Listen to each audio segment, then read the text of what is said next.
Nous voilà repartis sur notre formation Zapier. Donc ici, on va créer un premier Zap.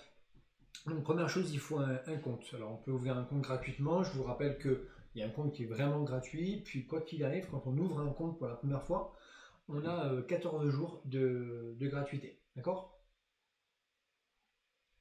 Donc, on va voir ça ensemble. Et on va faire un premier exercice. Donc avant ça, on passe en mode démo et on va créer un compte.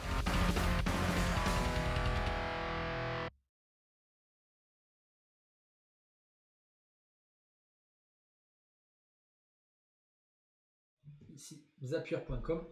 Le site internet, je vais vraiment le faire comme vous. Je vais créer un compte, d'accord?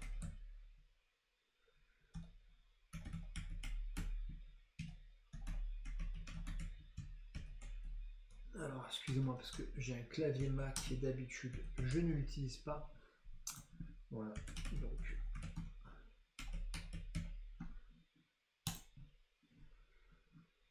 Alors, on va créer un mot de passe.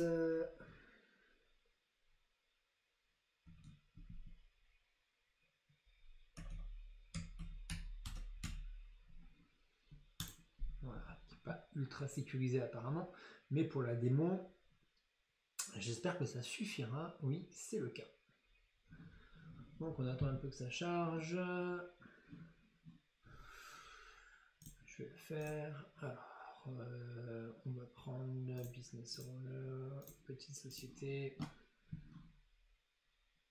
Les applications que vous utilisez. Alors déjà, ça permet d'avoir une idée. Moi, clairement, j'utilise la suite de Google, d'accord? Donc Google Sheet.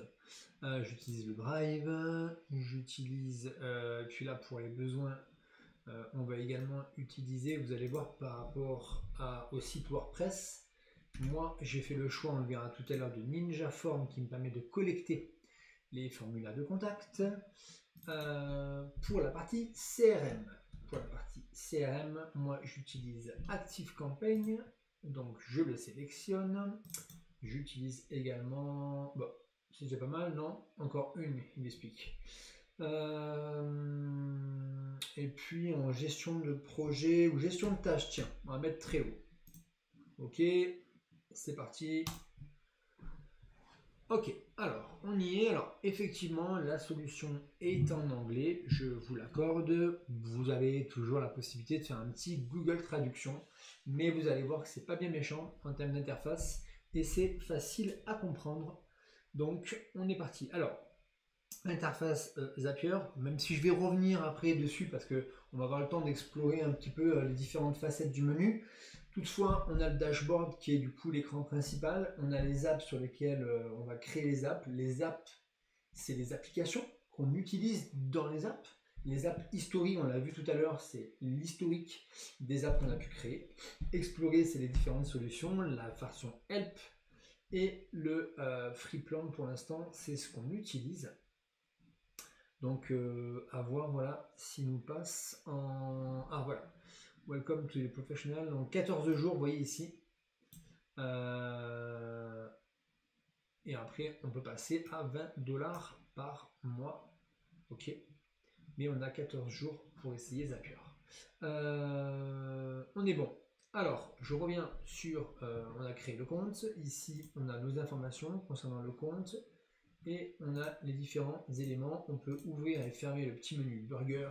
Et on va commencer à créer des automatisations, un workflow, une automatisation, un flux de travail. D'accord?